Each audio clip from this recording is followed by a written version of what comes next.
Terima kasih Anda masih bersama kami di Sapa Indonesia Malam. Saudara, terbunuhnya El Mencho, pemimpin kartel narkotika oleh tentara pemerintah, kekerasan meletus di berbagai penjuru Meksiko. Di Puerto Vallarta, negara bagian Jalisco, kepulan asap masih terlihat membumbung tinggi.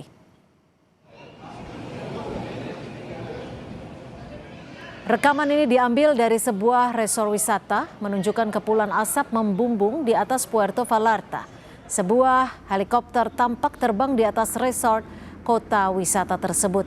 Kerusuhan terjadi setelah terbunuhnya bos kartel Nemesio Ruben Oseguera Cervantes atau El Mencho telah mendorong Amerika Serikat mengeluarkan perintah tinggal di rumah bagi warga AS yang berada di Jalisco, Guanajuato, Guerrero, Oaxaca, dan sejumlah tempat lain di seluruh penjuru Meksiko. Pemerintah Meksiko juga mengeluarkan kode merah dan merekomendasikan warga tetap tinggal di rumah.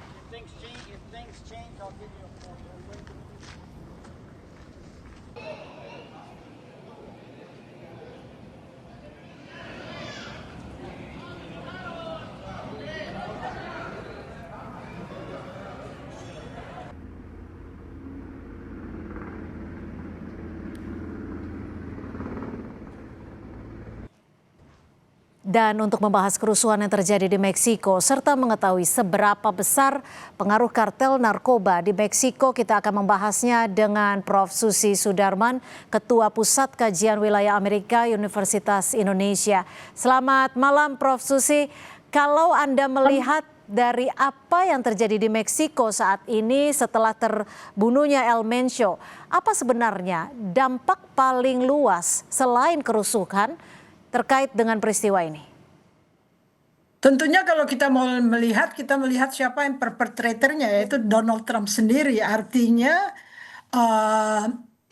Donald Trump memang ingin menunjukkan kepada masyarakat Amerika bahwa dia muscular gitu. Dia ikut intervensi dalam soal pengamanan intrusi dari narkoba dari Meksiko. Jadi kalau melihat itu, yang penting pesan Donald Trump kepada rakyatnya, tapi sebetulnya itu yang dilakukan adalah intervensi kepada sebuah negara berdaulat, dan pemerintah Meksiko dituduh oleh rakyatnya bahwa dia bekerja sama bersama Amerika Serikat untuk mengizinkan intervensi ini. Artinya Anda ingin mengatakan bahwa ini sebenarnya intervensi terbuka, bukan intervensi terselubung melalui badan intelijen hanya untuk memberikan informasi keberadaan kartel? Tidak, yang masuk itu adalah Delta Force, memang tentara Amerika yang unggulan ya untuk meredakan masuknya obat-obatan yang terlarang itu ke Amerika Serikat. Memang sudah menjadi tujuan dari pemerintahan Trump ini sebagai kampanyenya ya sebelum dia berkuasa.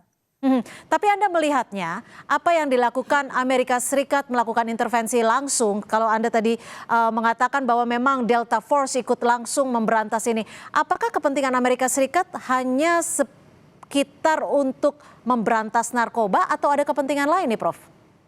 Kepentingan lain adalah mendekati pemilu November dan juga mendekati pidato State of the Union Donald Trump. Jadi dia membutuhkan gambaran bahwa dia muscular, dia penuh otot dan akan menyerbu kalau dibutuhkan gitu. Jadi itu perlu untuk menegakkan otoritasnya dia pada saat dia berpidato untuk State of the Union.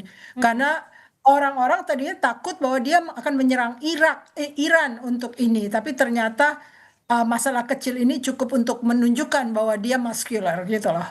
Prof. Susi, kalau dengan strategi membunuh ataupun menghilangkan nyawa El Mencho ini, menurut Anda apakah memang efektif dan apakah dampak dari menghilangkan El Mencho ini sudah ada di bayangan pemerintah Meksiko dan juga Amerika Serikat bahwa Meksiko sekarang bisa dikatakan dalam kondisi ricuh? Untuk Sheinbaum dari Meksiko ya, dia kewalahan mungkin dengan kartel ini yang sudah merajalela sebelum dia berkuasa ya. Jadi dia juga berharap bahwa bantuan Amerika Serikat yang kebetulan memenuhi kepentingan Donald Trump itu akan banyak membantu Meksiko, karena siapa lagi yang bisa melakukan pembersihan kecuali dengan Delta Force misalnya, ini kan benar-benar efektif karena mereka benar-benar diserbu dan dibunuh ya kepalanya. Mhm. Tapi kalau Presiden Sheinbaum sendiri menurut Anda kewalahan dan apakah peristiwa ini, kerusuhan ini akan terus berlanjut dan justru merugikan masyarakat Meksiko sendiri? Tergantung seberapa jauh rasa ketidakpuasan rakyat kepada kartel-kartel ini benar-benar tercermin dalam pembiaran. Maksudnya dibiarkan saja mereka diserbu oleh tentara Meksiko. Tapi sekarang masalahnya kartel itu juga menggunakan tentara Meksiko untuk melindungi diri mereka. Jadi ini semacam perang saudara tapi terselubung dan itu berkisar mengenai masalah drug addiction ya dan drug underground economy. Mhm. Tapi artinya apakah dengan dibunuhnya pimpinan kartel El Mencho ini memang ada kesepakatan antara pemerintah Meksiko dan juga pemerintah Amerika Serikat untuk melakukan penyergapan? Sebenarnya kepentingan politik dari masing-masing negara ada tidak di sini? Sebetulnya Meksiko kan agak bertentangan dengan Donald Trump mengenai masalah Kuba ya. Betul. Sheinbaum membela Kuba, tapi dengan adanya kepentingan bersama mungkin dimaksudkan siapa tahu kita jadi berteman untuk satu tujuan yang Aha, sama ya. aha. Dan dia dengan sendirinya membantu Donald Trump untuk menunjukkan bahwa dia muscular enough untuk sebelum dia berpidato di depan Kongres.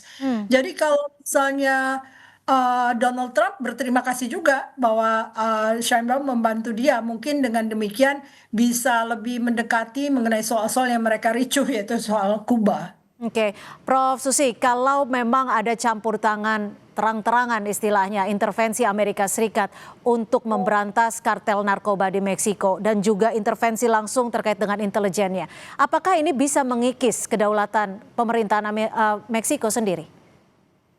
Kalau orang memerintah kan dia nggak peduli, dia pedulinya adalah dia tetap memerintah. Ya. Sebenarnya secara logika sekarang hukum internasional sudah tidak berlaku. Hmm, hmm. Lalu kalau yang terjadi saat ini, masyarakat kan juga diminta, masyarakat Meksiko maksud kami juga diminta untuk tetap berada di rumah untuk menjaga diri mereka. Apakah ini artinya kebebasan masyarakat sangat terganggu dengan operasi yang dilakukan pemerintah Meksiko dan juga Amerika Serikat? Ya orang Meksiko pasti geram ya dengan adanya negara besar masuk ke negerinya karena mereka selalu berpendapat why God is so far and America is so close. Jadi ada rasa kegusaran juga karena mereka diperlakukan secara diskriminatif ya kalau mereka membantu ekonomi Amerika tapi mereka tidak diakui. Mhm. Prof. Susi, kalau melihat ataupun memprediksi dampaknya, akan seberapa besar dampak dari kericuhan, kerusuhan yang terjadi di Meksiko saat ini bagi Meksiko sendiri? Mungkin salah satunya adalah tuan rumah di Piala Dunia 2026. Kalau Sheinbaum mau tetap berkuasa, tentu dia akan berusaha sedapat mungkin bahwa tentaranya bisa menguasai hal ini supaya dia tidak hilang muka di mata rakyatnya sendiri. Hmm. Saya kira mungkin akan terselesaikan ya. Negara itu jauh lebih kuat dibandingkan siapapun yang akan menantang mereka. Nggak mungkin seorang kartel, sebuah kartel itu menjatuhkan sebuah pemerintahan. Tapi kalau dari militer Meksiko sendiri yang istilahnya mungkin yang benar-benar pro terhadap pemerintah, cukup kuatkah? Saya kira kalau untuk kepentingan nasional mereka, mereka akan bersatu karena mereka juga kan diberikan senjata oleh Amerika Serikat dalam berbagai pemerintahan yang ada di Amerika Serikat ya. Kalau pemberantasan terhadap kartel-kartel narkoba di Meksiko setelah apa yang terjadi pada El Mencho ini, apakah nantinya ke depannya dalam jangka waktu dekat ataupun jangka waktu panjang akan diberlakukan pemberantasan lebih dalam lagi? Sementara Trump masih duduk dalam pemerintahan Amerika, dia memang bertekad untuk menghilangkan narco trafficking ini. Artinya masih ada kemungkinan besar terjadinya pemberantasan ataupun pembunuhan kartel-kartel di Meksiko? Ya 3 tahun ya cukup ya untuk membersihkan karena dia juga butuh nama baik menjelang pemilu. Oke, apakah bisa meluas di luar Meksiko nantinya? Saya kira sementara ini, konsentrasi pada Meksiko karena sebetulnya Trump ingin masuk ke Kolombia, ingin masuk ke negara-negara bagian lainnya di Latin Amerika, tetapi belum terwujud ya karena memang situasinya, tidak semudah itu untuk melakukan aneka teater perang. Yang paling mudah adalah menekan, kartel karena dia jauh di bawah kekuasaan negara. Ya, baik. Terima kasih Prof. Susi Sudarman, Ketua Pusat Kajian Wilayah Amerika Universitas Indonesia, sudah berbagi perspektif di Sapa Indonesia Malam. Selamat malam, Prof. Selamat malam, terima kasih. Terima kasih, Prof. Saudara, kasus anak tewas diduga dianiaya ibu tiri di Sukabumi. Ibu kandung laporkan mantan suaminya ke polisi.